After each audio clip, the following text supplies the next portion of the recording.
Hello， 大家好，我係珠海樓市通成成。好多朋友同埋一啲粉絲嘅後台私信我咧，佢會問坦洲嘅樓到底值唔值得買？其實呢個問題已經係解答咗好多次㗎啦，只係喺網上邊咧就係有啲人佢係冇刷到同埋唔夠清晰。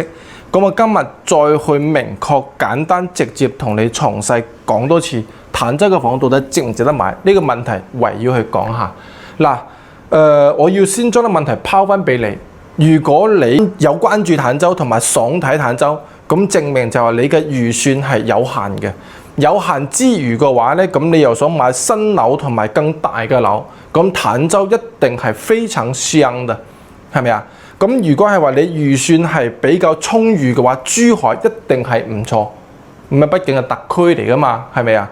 佢整個就係城市面貌都會比坦洲嘅地方要好啦。兩個地方係冇可比性嘅，價錢都一樣。嗱，坦洲係鎮區，珠海係特區，兩個地方城市面貌冇辦法比。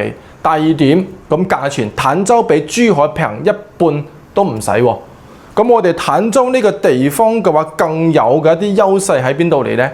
咁從我哋呢個地理位置去講咧，坦洲係珠中同城最直接受益嘅一個板塊。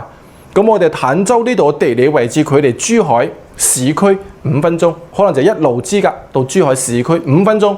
咁從一個叫做生活便利性嚟計嘅話，從大型嘅商圈10到15分鐘可以到達3、4大嘅商場嘅。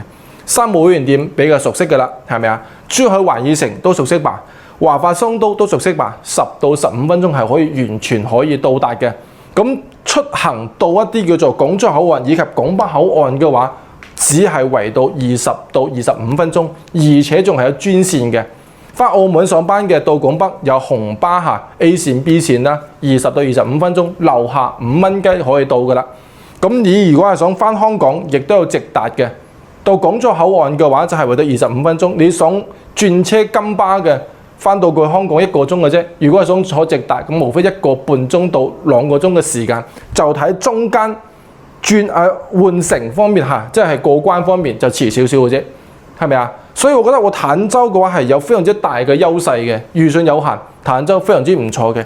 但係咁再講翻我哋呢個小區嘅呢套房咧，125平方可以做到5間房，價錢比珠海要平之餘，呢度嘅得房率可以同你講，依家目前嘅4代產品都冇辦法同佢去對比。不接受任何反駁，除非你自己過嚟實地感受過，你就知道㗎啦。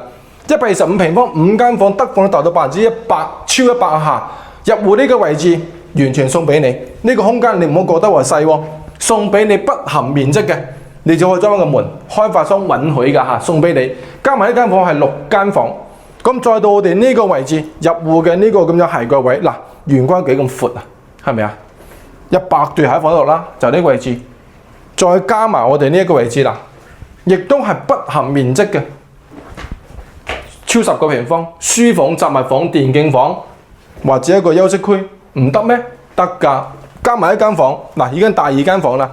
入到嚟我哋呢個大廳部位，純正南正北，南北通雙陽台，大廳位置3.8米嘅開間。如果喺呢一度裝個投影部100寸嘅電視，輕輕鬆鬆滿足到你嘅。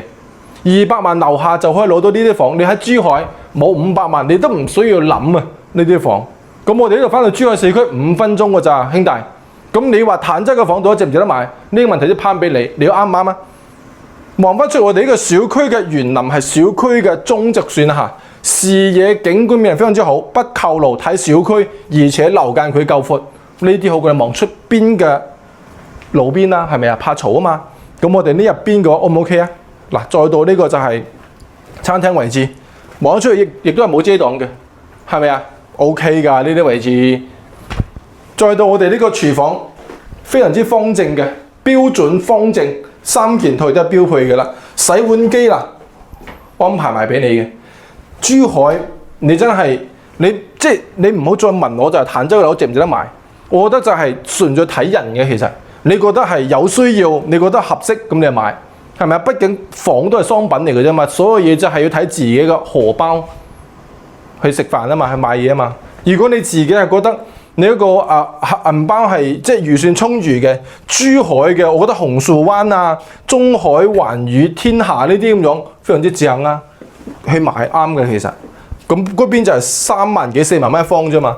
咁呢一度嘅話幾多錢啫？1萬零蚊一方，有咁嘅配置，有咁嘅戶型得房率，你喺邊度揾？係咪啊？嗱，呢啲衞生間嘅幾咁標準試正，點解會咁多人會選擇彈州？因為佢唔想花太多嘅錢去買套房嚟去度假，跟住咧就偶爾翻嚟住一住嘅。我20萬好輕鬆啊，其實係咪啊？咁而且我呢度翻過香港又近，要比珠海市區某啲豪宅嘅便利性、交通便利性仲要好嘅，咁我何必要揾珠海呢？坦洲唔好咩？係咪啊？嗱，啱先你有冇數過幾間房啦？加埋呢間大6間啊，主人房嘅衞生間，係咪啊？嗱，咁如果係話你對我哋呢個小區感興趣，可以隨時聯繫我下，同埋你亦都可以喺公屏上邊、評論區上邊或者私信我，講講你對坦洲嘅一個睇法。我係珠海劉士通，做你身邊靠譜嘅樓市向導，下期再見。